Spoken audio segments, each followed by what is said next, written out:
Ита-сан, а выбор европейских машин, вообще в праворульной Японии, есть ли возможность ездить на леворульных машинах европейских? ベンツでも BMW でも輸入する車は全部左ハンドルだった。Сейчас, конечно, значительно меньше, но в мое время все импортные автомобили, они приходили с левым рулем. ステータスを上げるためにその外車を持ってるっていうのは一つのステータスだった。 Да, в то время наличие импортного, ну, когда вот ты владеешь импортной машиной, еще и с левым рулем, это были такие, ну, проще говоря, это были понты. То есть все нормальные ребята двигались на левом руле и на импортных автомобилях. Даже так.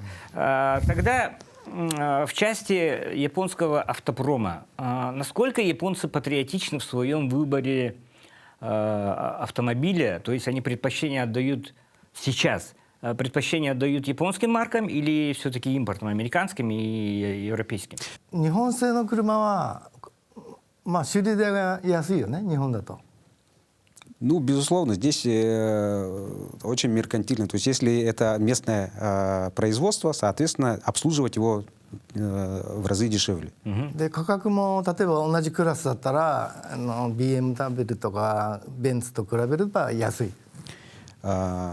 Нихонно Курума. 日本の車。 Да, ну и если мы берем одинаковый класс, скажем, тот же BMW там, и сопоставимую какую-то японскую модель, она будет значительно дешевле, то есть именно экономически.